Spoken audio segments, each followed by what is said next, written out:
Night falls, and the magic of words is burning firefly-like in the dark. I am the gargoyle, your host for this evening. It's been too long, but I'm damn glad to be back. I lost faith in myself and my words, but I am slowly coming back. Tonight I am doing something special. I'm going to be doing a serialized story of my new fantasy novel, Archer in the Dark. Every 2 weeks, every fortnight, I will upload a recording of a new chapter. I hope you enjoy it. And as always, the focus is on the words, never on the person behind the camera. I am the gargoyle, your reader in the dark. Archer in the Tower, Chapter 1, Prologue. It was a place beyond time, over the edge of tomorrow, and into the unknown, a place where the unusual and the unexpected walk side by side, sometimes deeply bound, sometimes cruelly hostile to each other. A Pax Romana, as those beyond the veil would often call it, was reigning throughout the kingdom, and where everyone kept their heads down and just got on with the business of the day, harvesting and gathering well during the summer months to survive the bitterly cold winter times. There had been tidings of the odd skirmish between the inhabitants that called this place their home, but it was largely limited to the occasional careless dwarf, waylaid on the deep roads and robbed of his market goods, or a goblin that strayed too far from the far reaches. A couple well-placed spears flying through the air were usually more than enough to send the little green pests running back to their swampy abode. But even I, here in my final and greying years, could feel the tension rising all over the land.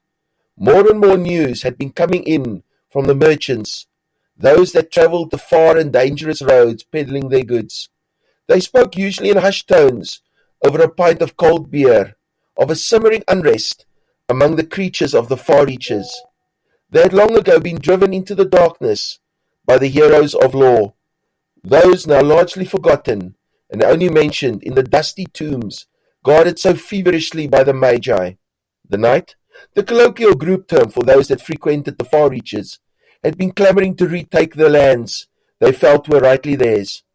Fueled by new and dangerous leadership, the goblins, trolls, harpies, wolven, and their ilk had been eyeing the fertile lands of the lower reaches, with their abundance of fruit orchards, fields of yellow corn, and deeply coloured golden wheat.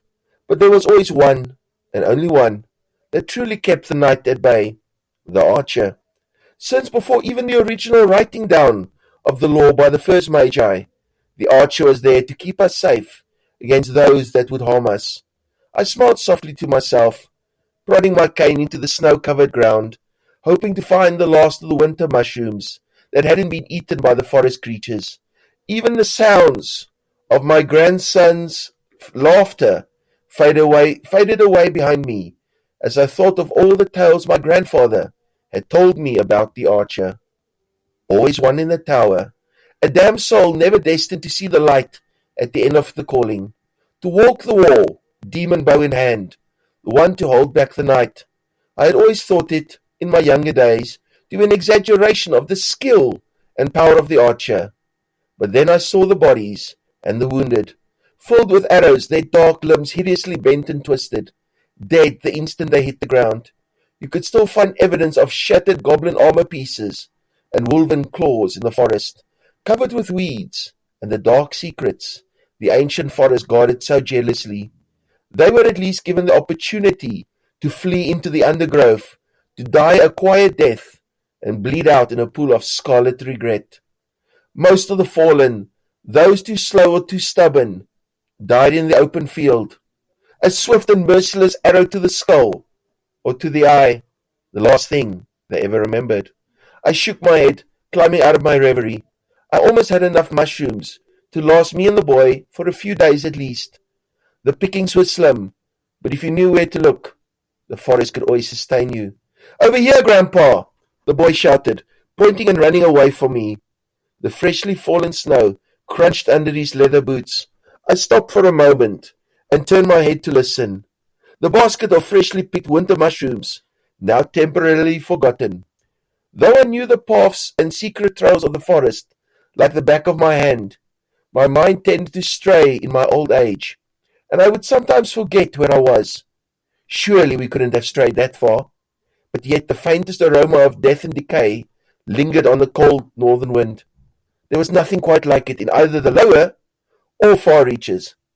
Stand dead still, boy. Do not move an inch. I did not need to shout at the child. He knew that tone very well, one that did not allow argument or questions. He froze in place, eyes wide in fear. He had heard tales of the great wolven hunters of the past, the ones that struck terror deep into the heart of many a villager. Or perhaps it was a rogue troll, a mighty beast that escaped its earthline confines and was looking for sweet human flesh. But even the boy in his perilously young age knew this was something more different. I walked slowly over, keeping an eye on the tree line and the empty open field that lay beyond it. One could just see the outlines of destroyed wooden war machines left behind. That and the odd mound of dirt where another foolish warrior fell, never to rise again. "What is it, grandfather?" the boy asked, also peering into the unknown. A slight gust of winter snow was falling, obscuring the view in the distance. But I knew that mattered little to the one in the tower. Whatever was in there could hear your breathing and your racing heart inside your chest, smell the panic and terror gripping you tight as you raced across the battlefield, knowing that you would soon be in the embrace of the gods themselves. Watch. I reached down and picked up a piece of wood, weighing it in my hands before throwing it out of the tree line. It barely hit the ground when 3 arrows flashed out of the icy cold mist. One embedded itself in the bark. The other 2 arrows flew off into the distance and disappeared into the forest, never to be seen again. "It's him! It's really him!" the boy said in quiet awe, scarcely believing his own eyes. I simply nodded and smiled. He's still watching over us, but inside I knew a horrible truth to be evident. The archer never missed his target. He was getting old and his spirit was clearly fading. I just hoped the ancient spirits would bless us with a new archer in time. We all knew it was the only thing keeping the night at bay, and the gods themselves helped and kept us safe if they ever broke through. The line between salvation and utter destruction was paper thin, held together by the bowstrings of one solitary sentinel on the tower, ever watchful, ever vigilant. Taking my grandson by the hand, I slowly stepped back and bowed my head, letting the tree line shield us again. Turning and glancing over my shoulder, I peered into the mist, hoping beyond hope to see the tower, to see the archer again.